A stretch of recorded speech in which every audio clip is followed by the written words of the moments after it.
2 weeks before I walked down the aisle, my father sat across from my partner at an upscale restaurant, cleared his throat, and shattered my reputation. He looked my partner dead in the eye and claimed that I was a pathological liar who got pregnant as a teenager to entrap a man, only to throw the baby away. My mother leaned across the linen tablecloth to whisper that he should run before I trapped him next. I sat frozen while my own parents systematically dismantled my character, but I did not say a word, because my partner already knew the whole truth. What my parents did not realize was that the daughter they forced me to surrender 8 years ago was about to walk into our rehearsal dinner. Back when I was a teenager, I fell deeply in love with my college boyfriend who is now my partner. When I discovered I was expecting, my parents panicked, pulled me out of my university, took my cellular device, and used my personal account to send him a harsh message declaring that our relationship was completely over. They made it clear that if I dared to contact him, they would disown me instantly. I delivered a baby girl in mid-August, and the nursing staff allowed me to hold her for 2 brief minutes. She had dark curly hair and a distinct birthmark shaped like a tiny crescent moon right near her shoulder. I whispered a quick, tearful apology against her soft cheek before my mother demanded that the staff take her out of the room forever. Early the next morning, completely drained and outnumbered by stern adults, insisting that adoption was my only path forward, I signed the surrender papers under heavy pressure. My parents explicitly instructed the agency to list me as closed to any future contact, a cruel detail I only discovered years later. Every single year on her birthday, I wrote heartfelt letters to a child whose address I did not possess. Life moved forward slowly, and I eventually found a career as a pediatric nurse, carrying a quiet ache in my chest every day. I never expected that my past would physically walk back into my life, but fate had a very different plan for us all. My partner re-entered my life years later when his architecture firm began designing a major addition for the very children's hospital where I worked daily. He caught sight of me in a sunlit hallway, and the sheer shock of seeing him after so many years almost knocked the breath straight out of me. Over a long cup of coffee, I finally found the courage to confess every painful detail about what my family had done to separate us so long ago. He listened in complete silence without interrupting once, and then he asked the single question that had terrified me for nearly a decade. He asked if the baby could possibly be his, and when we compared the calendar dates, everything aligned perfectly. My partner immediately submitted a DNA sample to a public database, and several months later, a match alerted us to an 8-year-old girl named Chloe, who was listed as his probable biological child. We hired an investigator and a family attorney to track down the records safely.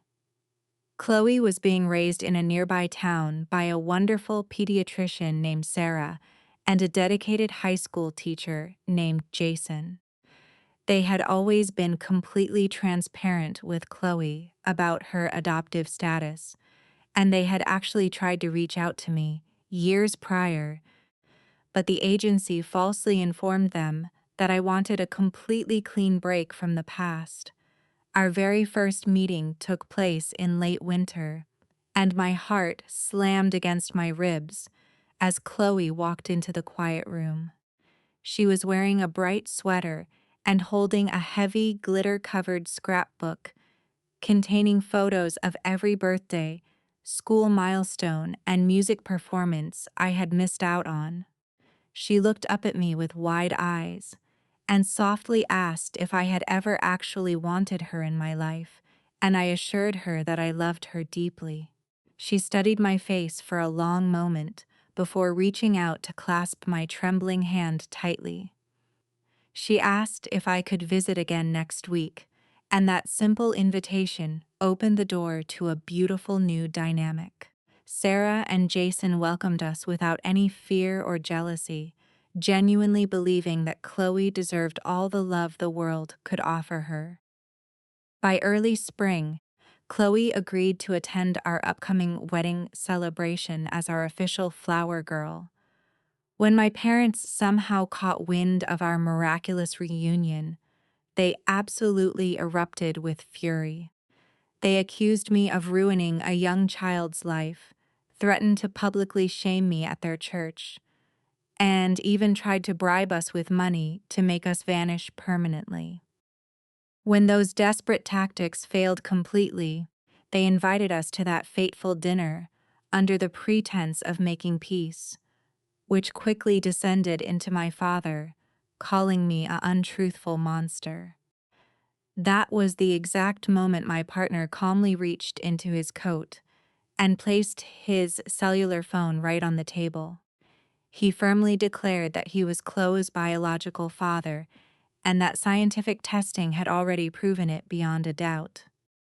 My mother's face drained of all color as he displayed the official documentation, letters from the adoptive parents, and old agency records, proving that my parents were the ones who had unlawfully blocked all communication between us.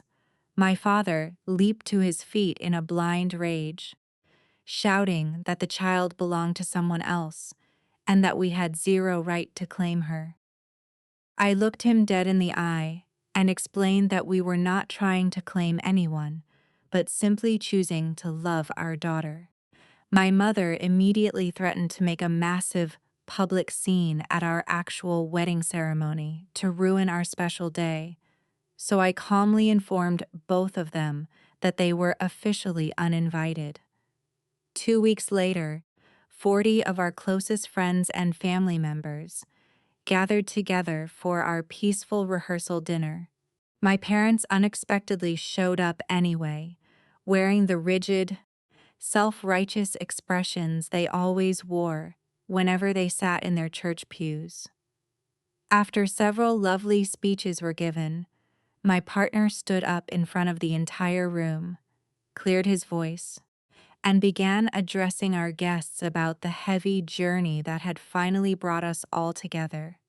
He openly explained to everyone present how lies had forcibly separated us years ago, how I had quietly survived the crushing grief of losing our child, and how incredible destiny had offered us a second chance at happiness.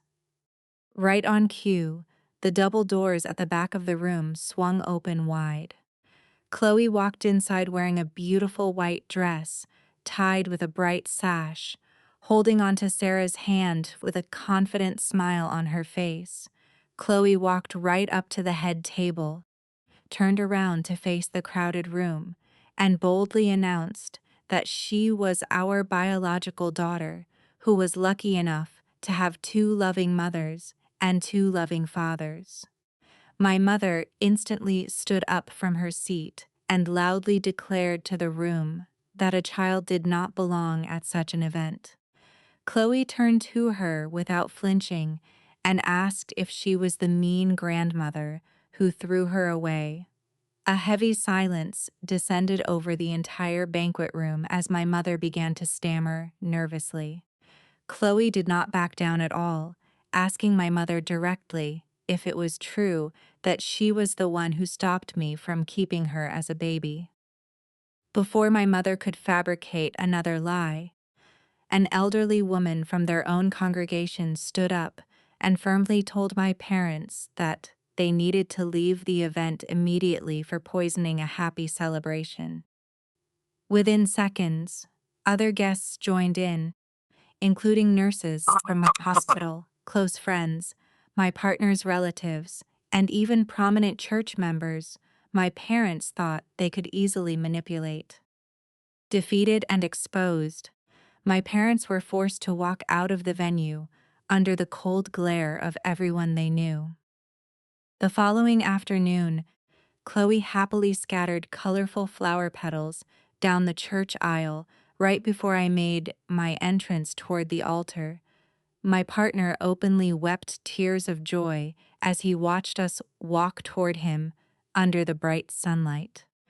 During our personalized vows, we promised each other to always choose honest truth over comfortable lies and unconditional love over fear. Today, Chloe continues to live happily with Sarah and Jason, but she stays with us every Wednesday evening and joins us for fun weekend adventures that fill our home with endless laughter and beautiful violin music. I cut off all communication with my parents completely, and I have never regretted that decision for a single second. They spent my entire life trying to prove that blood could be used as a painful weapon of control.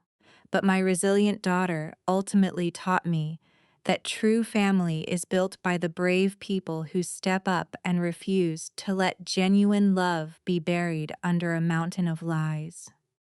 If you found this story touching, please subscribe to the channel right now. For more powerful personal stories just like this one, click the video showing on your end screen right now.